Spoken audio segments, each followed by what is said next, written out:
Magandang hapon, ako po si Benison Estareja. Meron tayong update muli regarding sa ating monitor si Typhoon Tino with international name na Kalmegi at sa tropical depression sa labas ng ating Philippine Area of Responsibility na tatawagin nating Bagyong Uwan.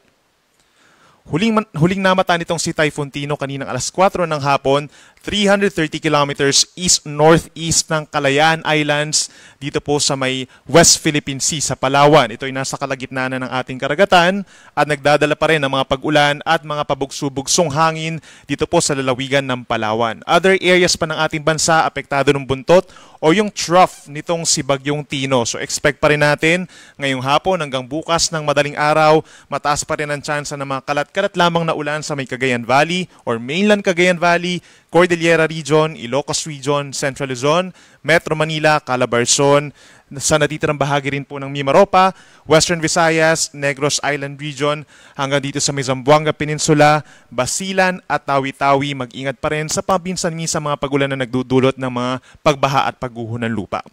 Habang ang natitirang bahagi naman ng Visayas, Mindanao, and Bicol Region, asahan lamang yung mga isolated thunderstorms but generally, fair weather conditions tayo overnight.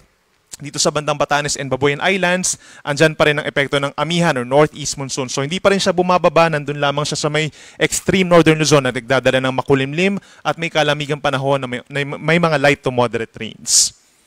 Base po sa pinakahuling track ng Pag-asa, inaasahang kikilos itong si Bagyong Tino, papalayo pa rin ang ating kalupaan at lalabas ng ating area of responsibility either mamayang hating gabi or bukas ng madaling araw, moving west-northwest papunta ng central portion of Vietnam.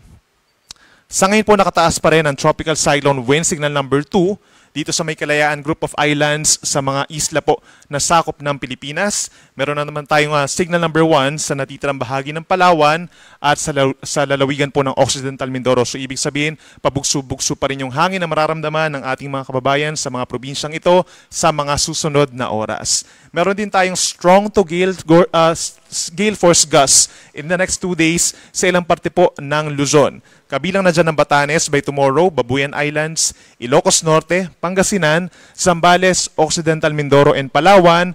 At pagsapit ng Friday, November 7, sa Batanes and Babuyan Islands dahil naman sa amihan. Pagdating naman po sa storm surge warning or sa daluyong ng bagyo, aasahan na lamang yung 1 to 2 meters na daluyong in some coastal communities. Dito sa may northern and central portion of Palawan, posibleng mawala na rin yung babala sa daluyong pagsapit po bukas paglabas ng PAR ng bagyo. At yung weather advisory natin, nakafocus na lamang dito sa may Palawan. Dahil kay Bagyong Tino, possible pa rin po yung 50 to 100 mm sa dami ng ulan. Paminsan-minsan lumalakas pa rin po ito hanggang bukas ng hapon.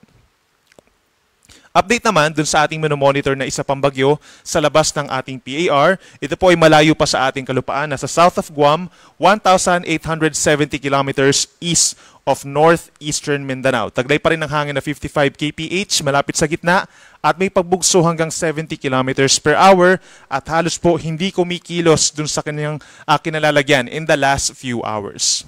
Sa ngayon din po, kung mapapansin natin, wala namang direktang epekto itong tropical depression sa alinmang panig pa ng ating bansa dahil napakalayo pa nito. Base pa rin sa pinakahuling track ng Pag-asa, inaasahan pa rin ang unti-unting paglakas ng bagyo sa mga susunod na araw. So from today, up until Friday, mabagal pa rin yung pagkilos niya, pero possibly by Friday po, lalakas pa ito bilang isang typhoon dahil sa mainit na karagatang Pasipiko. Pagsapit po ng Friday evening or Saturday ng umaga, papasok na ito ng ating Philippine Area of Responsibility at papangalanan natin na Bagyong Uwan. Si Uwan po yung magiging pangalawang bagyo for the month of November. At kung mapapansin natin, over this coming weekend, aasahan natin yung movement niya west-northwest. So habang ka-level po siya ng Bicol or Northern Samar, pagsapit po ng Sabado, aangat ito ng bahagya at approaching pa rin dito sa may Northern and Central Luzon base sa pinakahuling track po ng Pag-asa. Kung mapapansin din natin, pagpasok niya ng PAR, lalakas pa ito bilang isang super typhoon. So nasa around 185 to 195 kilometers per hour po yung taglay na hangin nito.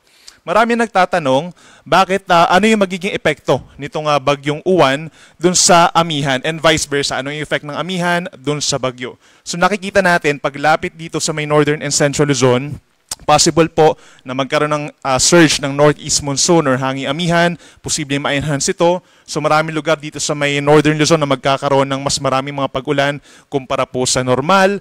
At sa pagpasok ng malamig na amihan at paglapit ng bagyo dito sa may kalupaan, posible siyang mapanatili yung kanyang lakas or unti-unting humihina. So nandyan yung factor din na magkakaroon ng interaction sa kalupaan. So sa paglapit pa lang niya sa kalupaan, doon pa lamang siya posibleng manatili as a super typhoon at magsisimulang humina afterwards. Pero habang binabagtas po niya itong Pacific Ocean and Philippine Sea, inaasahan talaga na lalakas pa rin po siya at magkakaroon nga ng effect, hindi lang dito sa may northern and central Luzon, kundi sa malaking bahagi po ng Luzon. Sa ngayon kasi, hindi pa kalakihan o hindi pa ganun kalawak po yung radius na tinatawag nitong si bagyong tatawagin nating Uwan. Habang lumalakas po siya at lumalapit sa ating kalupaan, posibleng mas malawak po ito. So, kung mapapansin din natin, ito yung tinatawag na cone of probability.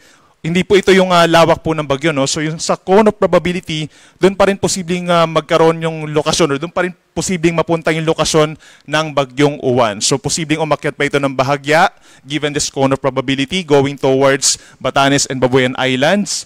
Then possible din na mas mababa yung track nito kumpara sa pinapakita natin sa ngayon. So as early as Sunday evening or afternoon or evening, posibleng magkaroon ng interaction or effect na dito sa may parting Eastern Visayas and Bicol region. So the best thing to do po is lagi magantabay sa ating mga updates kasi from time to time naman po ay naglalabas tayo ng panibagong track regarding dito sa tatawagin nating si Bagyong Uwan. By tomorrow and even in the next 2 to 3 days, ito na po yung time para maghanda po tayo dito sa parating na ating bagyo dahil aasahan naman ng generally fair weather conditions sa malaking bahagi ng ating bansa. Pinakang uulanin po bukas ang Batanes and Babuyan Group of Islands dahil pa rin yan sa malamig na northeast monsoon or amihan at yung trough nitong si Bagyong Tino nagdadala pa rin ng kalat-kalat na ulan and thunderstorms sa may Occidental Mindoro. But other areas of Luzon including Metro Manila, improved weather conditions, so ibig sabihin mas mababawasan na yung mga pag-ulan, generally bahagyang maulap at madalas na nagpapakita naman ng araw, pero sasamahan pa rin yan ng mga thunderstorms, lalo na po sa dakong hapon hanggang gabi. For Metro Manila, temperatura 25 to 32 degrees, gayon din sa Maylawag hanggang 32 degrees, and Legazpi, and for Baguio naman po 17 to 24 degrees Celsius. Sa ating mga kababayan sa Palawan, asahan pa rin po ang makulimlim na panahon at mataas sa tsansa ng ulan dahil kay Bagyong Tino, yung trough po nito. Kahit nakalabas na ng PAR, meron pa rin mga light to moderate rains pero hindi na siya katulad ng mga pag-ulan nitong nagdaang 2 araw. For Visayas, umaga pa lamang may tsansa na ng pag-ulan sa may Western Visayas and Negros Island region. Bahagyang epekto na rin ng trough. But the rest of Visayas or most of Visayas actually is partly cloudy to cloudy skies pa rin. Pinakamaaraw sa may eastern portions and even itong Central Visayas, itong mga lugar po na nadaanan at naapektuhan itong si Bagyong Tino. May time po para makarecover tayo pero possible pa rin yung mga pulupulong pag-ulan na nagdudulot pa rin ng mga paminsan-minsan mga pagbaha. At dito sa bandang Mindanao, pinakang uulanin po bukas ang Zamboanga Peninsula, Basilan and Tawi-Tawi, kalat-kalat ang mga ulan and thunderstorms sa umaga hanggang sa hapon. And then the rest of Mindanao, partly cloudy to cloudy rin, magiging maaraw naman in many areas of eastern and central portions of Mindanao. Sa hapon, mga isolated lamang din na ulan at mga thunderstorms. Meron po tayong gale warning sa ngayon pero dito na lamang sa may Kalayaan Group of Islands hanggang 5 meters po, no? At aasahan pa rin na hanggang 4 meters naman dito sa ilang bahagi pa po, ilang baybayin pa ng West Philippine Sea at extreme Northern Luzon. Medyo mataas po yung 4 meters. Higit sa isang palapag ng gusali, equivalent po yan ng mga pag-alon. Habang natitirang baybayin ng ating bansa, nasa 1 hanggang 2 metro yung taas ng mga pag-alon. Tumataas ng mga 2.5 metro kapag nagkakaroon tayo ng mga thunderstorms. At para naman sa ating weather outlook pa o yung magiging lagay ng panahon, simula Friday hanggang sa Linggo, Friday and Saturday, masasabi natin na safe pa rin naman, no? Generally fair weather conditions pa rin or bahagyang maulap hanggang maulap ang kalangitan in many areas. Nagkakaroon ng mga pag-ulan pero hindi pa naman ganun kadadalas at mga saglit lamang po ito, no?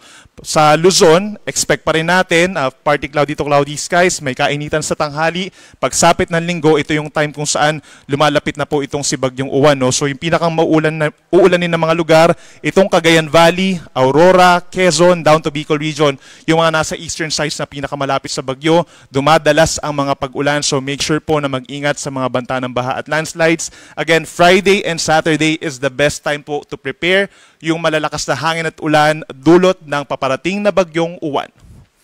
Para naman po sa Visayas, aasahan din po ang fair weather conditions, madalas na magiging maaraw at mainit nga lang pagsapit po ng Friday and Saturday. Then pagsapit po ng Linggo, lumalamig na yung panahon at nagkakaroon din ng mataas na tsansa ng ulan dito sa may eastern portion of Visayas. Aasahan din yung mga kalat-kalat na ulan and thunderstorms. Mag-ingat din po sa banta ng baha at pagguho ng lupa dahil dun yung areas sa pinakamalapit po dito sa paparating na bagyong uwan. Para naman po sa Mindanao, Friday and Saturday asahan din, katulad sa malaking bahagi ng bansa, ang fair weather conditions, bahagyang maulap, madalas maaraw sa umaga hanggang tanghali, mainit dito sa may Metro Davao hanggang 34 degrees Celsius, ganyan din sa ilang mga syudad po dito sa may Kamindanawan, at pagsapit ng hapon hanggang gabi nagkakaroon pa rin ng mga thunderstorms na pulo-pulo lamang, 1 to 2 hours. Pagsapit ng Linggo, ilang lugar dito sa may Zamboanga Peninsula, Bangsamoro Region, Siocsalgen, magiging maulan dahil dun sa buntot o yung trough na tinatawag nitong si Bagyong Uwan. The rest of Mindanao, partly cloudy to cloudy skies pa rin at may tsansa ng mga pulupulong pag-ulan. Ang ating sunset 5:26 ng hapon at ang sunrise bukas 5:53 ng umaga. Yan muna latest mula dito sa Weather Forecasting Center ng Pag-asa. Ako muli po si Benison Estaneja. Yung susunod na update natin ay mamayang 11:11 ng gabi. Maraming salamat at ingat po ang lahat.